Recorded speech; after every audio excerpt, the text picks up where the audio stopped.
Hey everyone, welcome to the show. You know that picture-perfect life that everyone's always chasing. Well, what if it's all just a mask? We're diving into that unsettling idea today. I like to. Cam Scott's The Neighbor. Yeah. It's a chilling thriller that will have you looking over your shoulder, Ooh. even in broad daylight.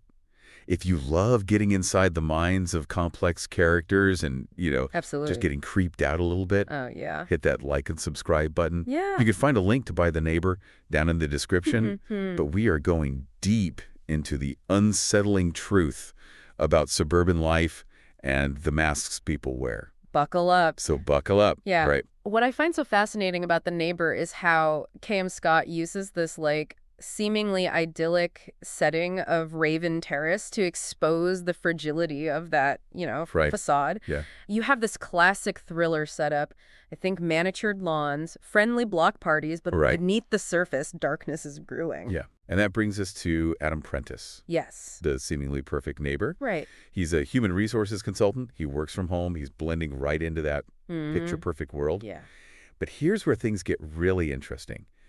Adam is also a serial killer, Dun, dun, dun, dun. meticulously hiding his true nature behind a carefully constructed mask of normalcy. It's not just Adam, though. Scott cleverly weaves this theme of facades throughout the entire neighborhood. Okay. We see infidelity, hidden anxieties, and this constant pressure to maintain a certain image.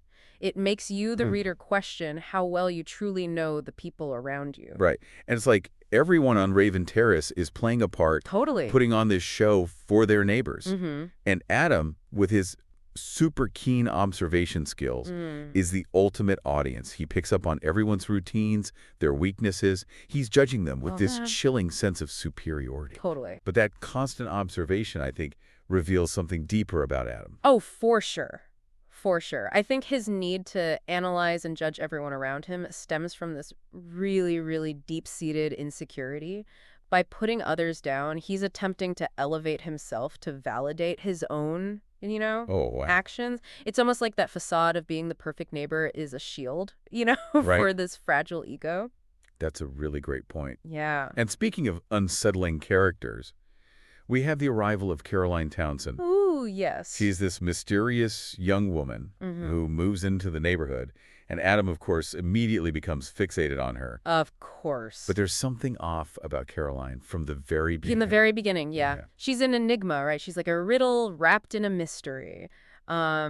There's this unsettling lack of information about her online. Right. Her stories seem inconsistent. Even her purchases, like heavy-duty rope and eye hooks, send red flags flying for Adam. He's already hyper-aware of any potential threats. Yeah. As a reader, I found myself getting so caught up in Adam's paranoia. Right. Scott does such a great job of building suspense through all these subtle details. Yeah. You're constantly questioning who to trust. Totally. Like, what's really going on beneath the surface? It's like she's playing a game with the reader. Right. She's dropping all these little breadcrumbs, these hints of danger, and it keeps you on the edge of your seat.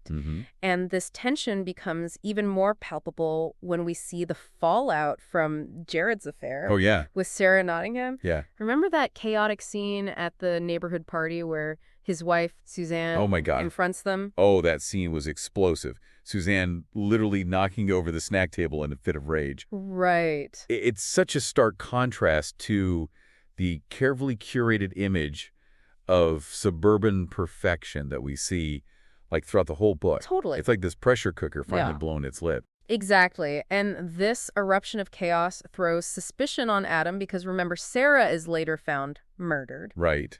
And initially, all signs point to Jared as the prime suspect. But Adam, with his meticulously crafted alibi, manages to stay one step ahead.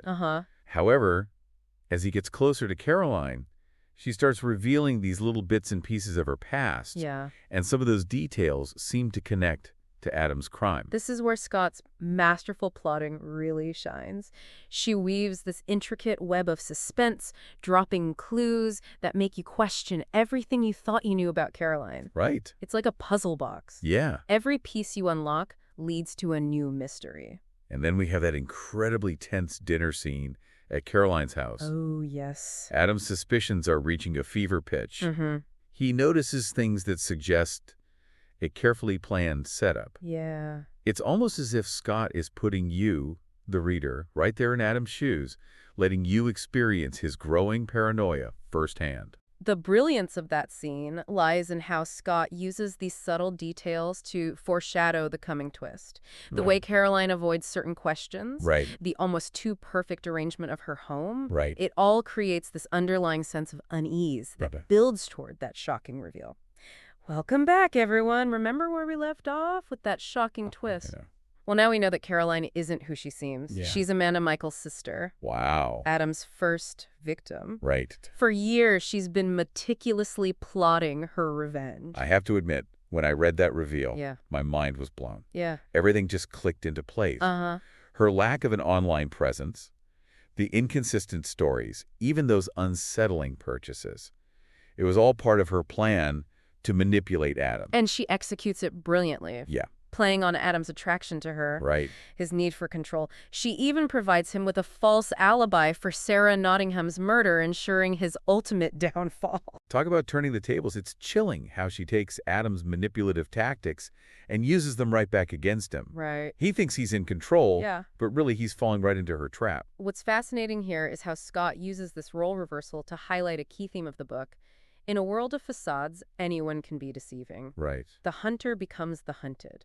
And the reader is left grappling with this really unsettling realization that no one is truly who they seem. It really makes you wonder, how often do we just accept things at face value, trusting people without really seeing them? Absolutely. The neighbor's almost like this cautionary tale. Oh, yeah. Reminding us that, beneath the surface, darkness can be lurking anywhere. Anywhere. Even in the most, idyllic settings. Exactly. And to understand the depth of Caroline's motivation, we need to kind of delve into her backstory.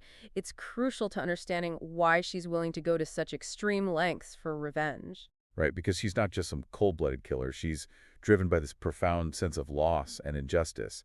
And what we learn about her past reveals just how deeply the murder of her sister Amanda has impacted her life. Imagine growing up in a small town, believing in this idyllic sense of safety, only to have that shattered by this brutal act of violence. Yeah. The book reveals that Caroline's family never really recovered from Amanda's death. Oh, wow. Her parents died heartbroken, consumed by grief and anger towards Adam, even though he was never officially charged. It's heartbreaking. And it really speaks volumes about the ripple effects of violence. Yeah. Even if the perpetrator isn't brought to justice legally, the victim's loved ones continue to suffer. Right. They live with the pain, the unanswered questions. Their lives are just completely altered. And for Caroline, that pain transforms into this, burning desire for retribution. It becomes her life's mission to track down Adam and make him pay for what he stole from her family. Remember that moment when she describes finding his profile online? Oh, yeah. It's like destiny called to her. Right. Offering a chance to right this terrible wrong. It's almost as if she takes on this new identity, like this persona of the perfect neighbor, as a way to get close to Adam, to infiltrate his world.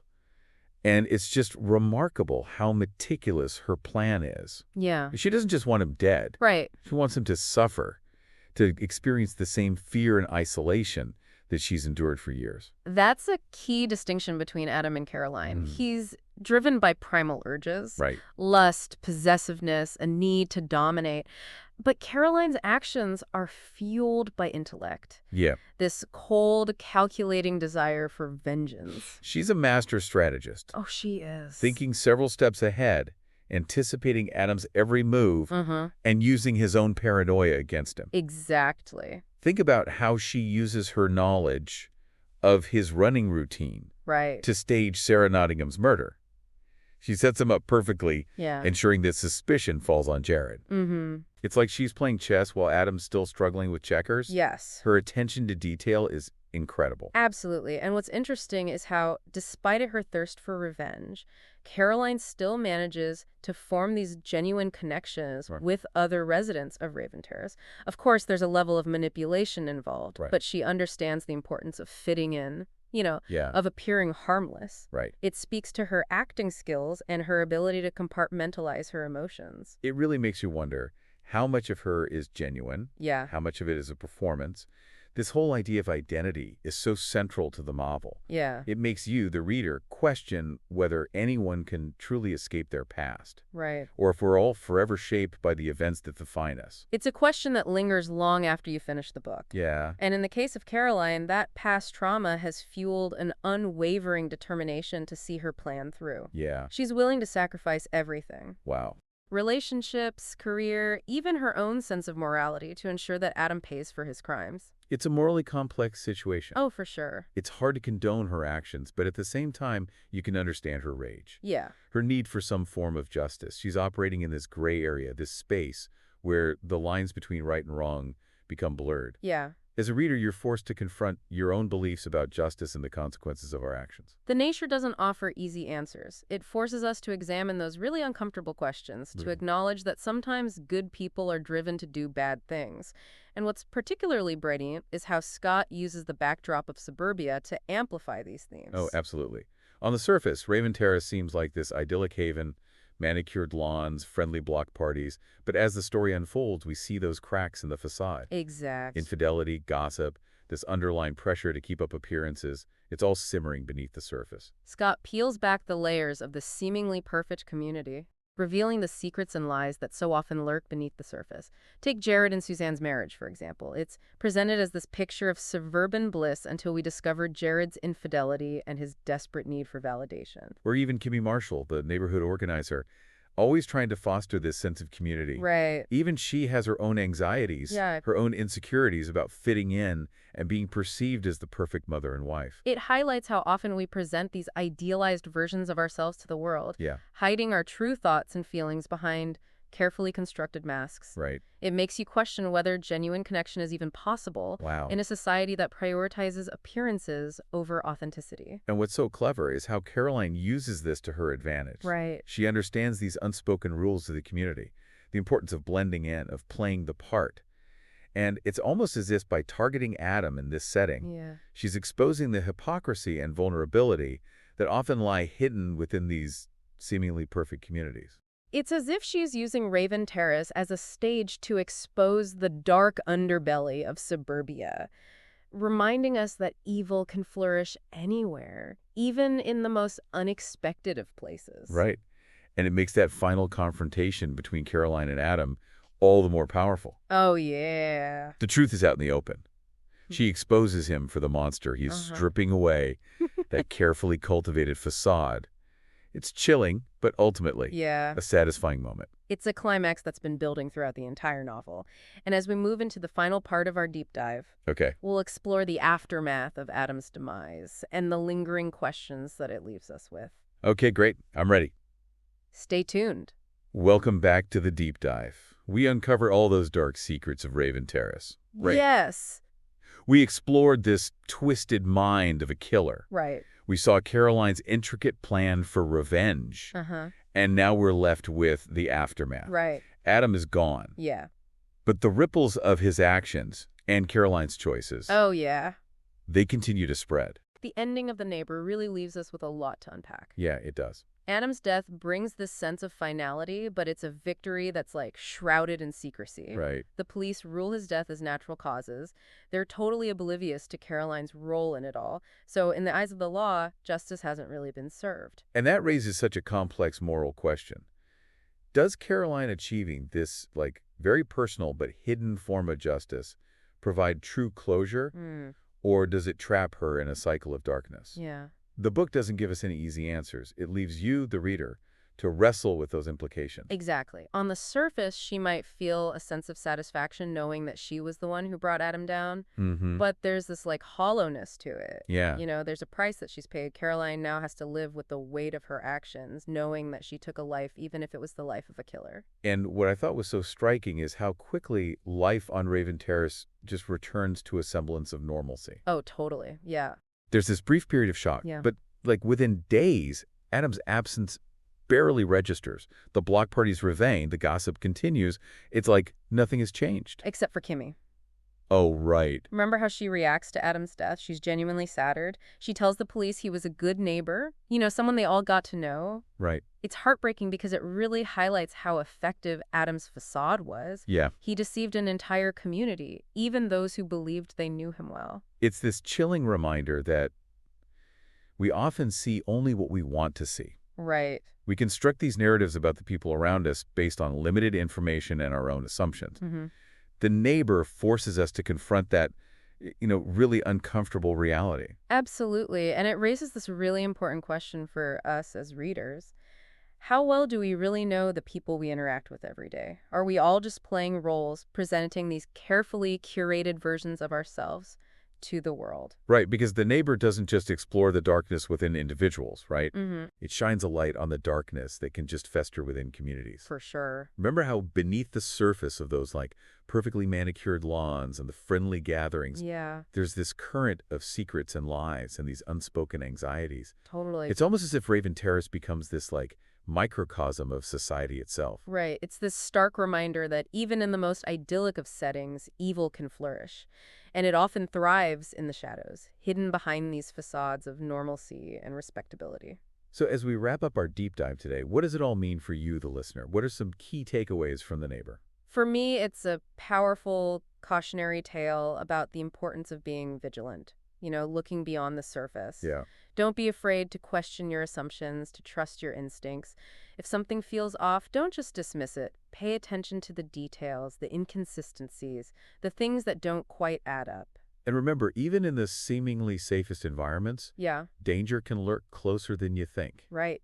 The person you think you know best might be the one that you should be most wary of. The Neighbor is this chilling exploration of deception, revenge, and the fragile nature of trust. It's a book that really stays with you long after you finish the last page. It makes you re-examine your own relationships and your perception of the world around you. Thank you for joining us for this deep dive into The Neighbor. We hope you found it insightful and thought-provoking. What resonated most with you? Share your favorite moments, your thoughts on the characters, or any lingering questions you have down in the comments below. And don't forget to like and subscribe for more deep dives into these captivating stories. Until next time, Q120.